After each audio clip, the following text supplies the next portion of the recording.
Welcome back to the channel. I'm Rich, your host, and you're watching Owl's Nest Outdoors. As you can see, we're in the garage today. The boat's behind me, so we're not fishing on it. I'm not making baits, but as you can see, we're going to be doing a little upgrade to the boat. Champion is getting an upgrade, so let's take a quick look a little closer and see what we're going to do to it. All right, guys, it's finally time. We're doing Livescope. What you're looking at here is the Garmin EcoMap Ultra 106 SV bundle. So then you have the LVS 34 transducer. We have the GL10, I believe it's called, the black box. I opted for the GT56 upgraded package. I already have the GT54 transducer on the boat, so we're going to upgrade that too and go to the GT56. We're going to go ahead and mount that to the boat with the deck at 22.5 degree angle mount. I need a little bit more room on my deck, so it is kind of short, so setting it up another inch in front is great.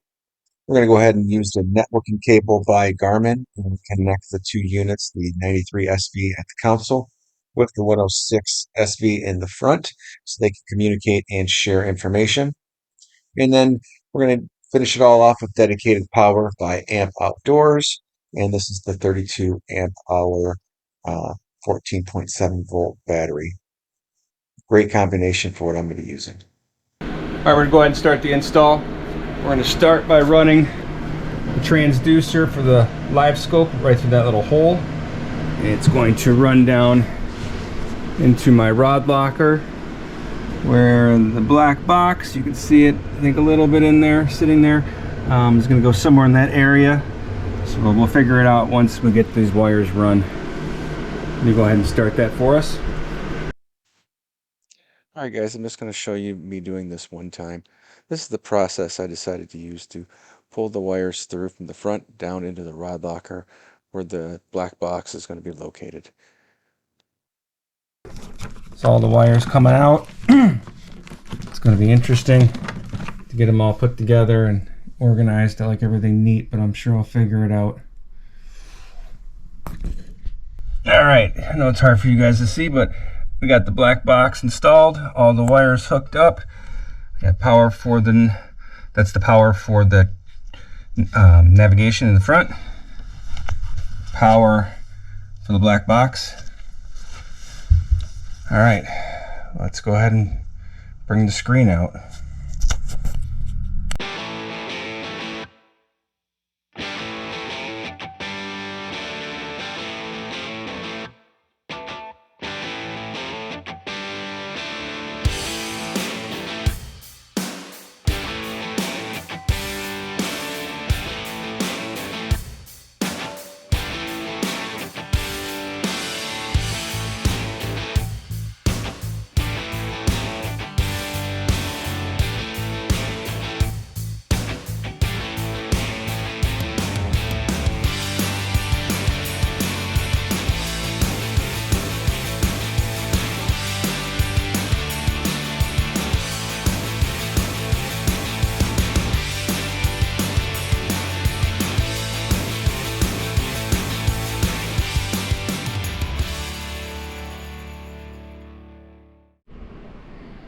Okay, I like to paint all my hardware to match. I spend all this money on a boat and all the electronics, and you want to have it looking clean and nice. You're not having the stainless steel sticking out and people notice it.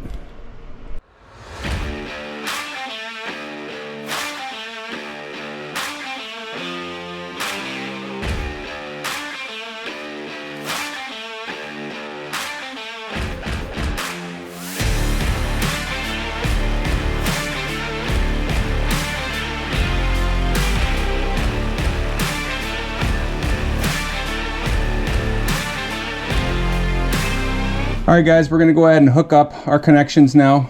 First one we're going to start with is going to be the networking connection, and that goes in one of my ports here. And that's one of the reasons I got the 106, because it has two Ethernet ports. Next, we're connecting the Livescope. Next will be our power. want to be very careful on your connections, not damage anything. Make sure they're all nice and snug tight. No water can get in. She's all connected. Alright, we're back in the rod locker. As you can see, we have power from the black box, which is long enough, but we still have to add in the on-off switch. The black box will continuously pull power, so there needs to be a switch in between the battery and the black box. So we will still need to be able to hook up some red wire to the switch, and then from the switch to the battery. We will have to run power, both black and red, so power and positive negative, all the way back to the battery. And some of the stuff we're going to use is right here. We're going to be using some shrink wrap, some electrical connectors for both the switch, the wire connectors, and to the battery. So let's go ahead and get this wired up. All right, and this first wire I had to bend over because it's a 16 gauge, and we're going to a 10 gauge, which is the manufacturer's suggestion. So we're going to go ahead and actually we're going to stick heat shrink on first.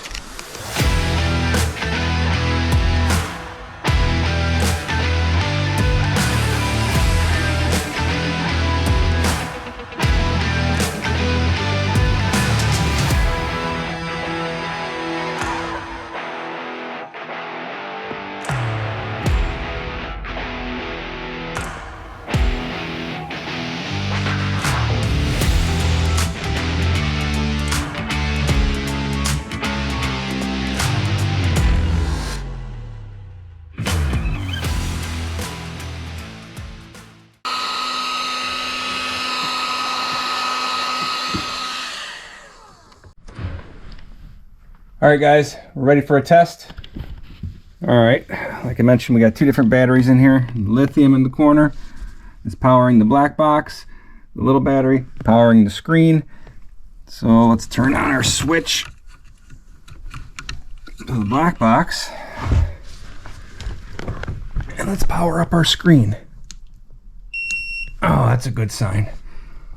I like that. All right, well, that's going. Let's check the status of the black box. Got nothing right now blinking yet. Oh, there we go. We got red. And the Garmin's still warming up here.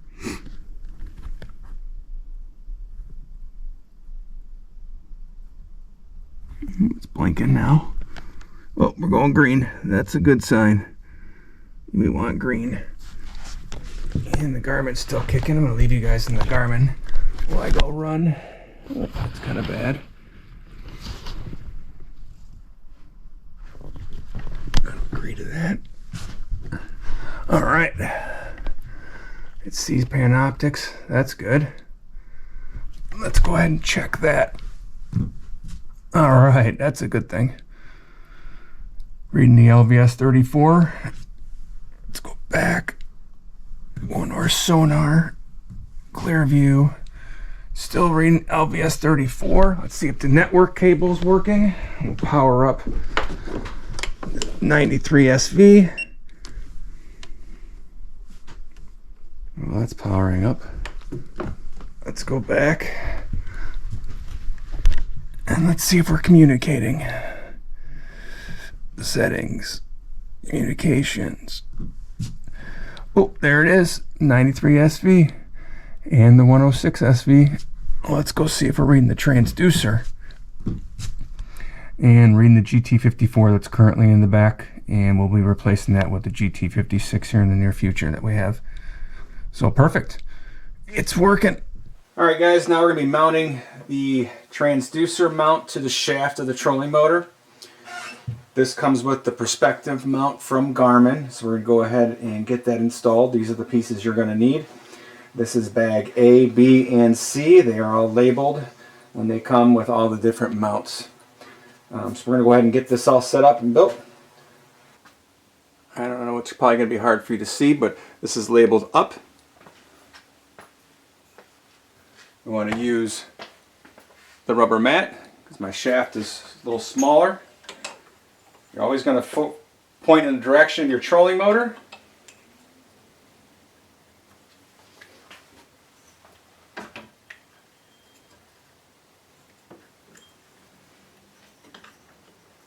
Should have it about 6 inches up from the shaft, or from the motor, and that's the top piece of the housing of the motor. Want to keep any type of magnetic interference away. Comes with a supplied Allen wrench to get everything tightened down.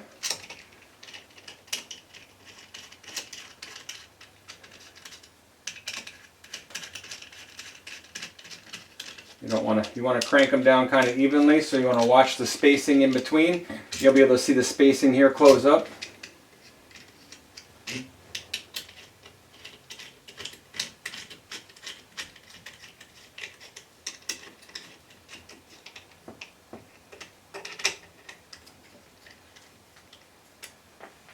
You want to have it centered on your shaft with your trolling motor for the directions. That looks good. Next, you're going to mount the arm.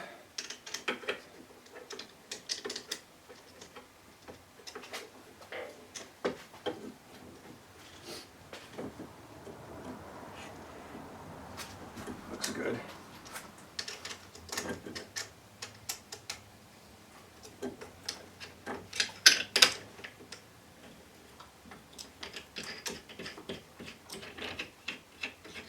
Now we're going to mount the transducer.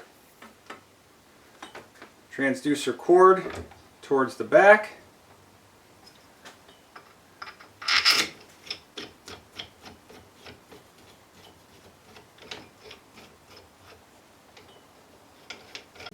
Alright guys, we're going to go ahead and mount the cord to the shaft.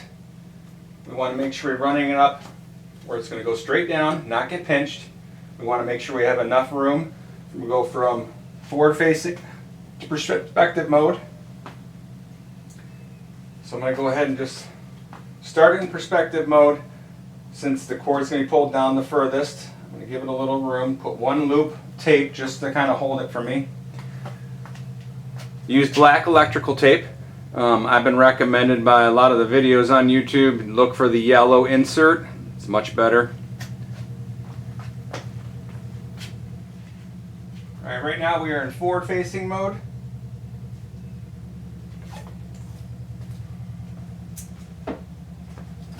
Down mode.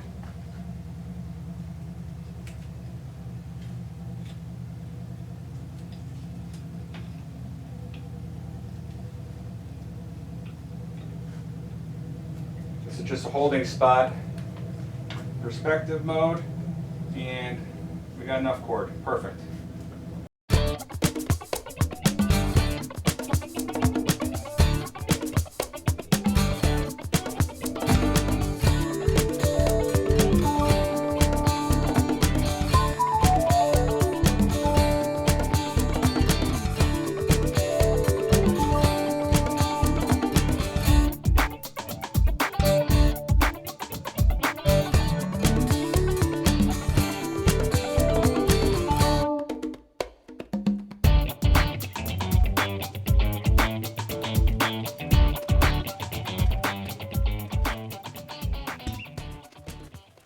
Alright guys, you can see that I have a loop right here and a room here. So what I'm going to be doing is just simulating the trolling motor spinning around, showing that I have enough room here. So we're going to go ahead and spin it until it stops. And that's as far as it goes, and it has room. Not pinching. Go back the other way. Actually, all the way the other way is exactly where I have it to start with. So we're good. We want to tape it up a little bit more, and then we're going to run the transducer wire up so we have slack, and we'll mount everything down.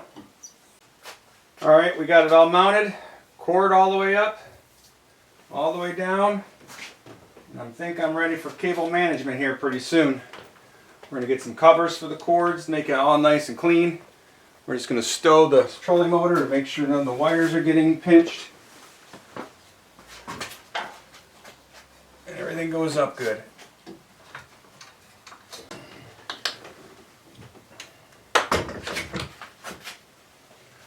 check all the wiring, make sure nothing's getting pinched. Could have used a little bit more there.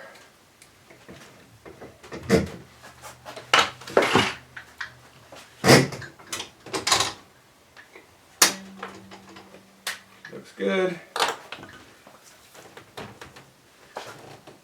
We will probably slide this over a little bit more.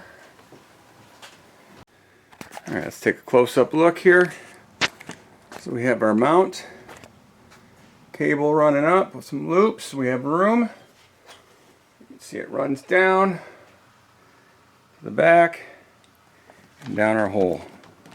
We're gonna get some covers for these, which are out of the way. It's gonna be nice and clean, real clean when we're done. All right guys, we're at the end of the video. Went ahead and assembled everything. I'm gonna wait until next week to put the GT56 transducer on the rear and take off the GT54. But I'm gonna go ahead and show you the management of my wires and where everything's placed.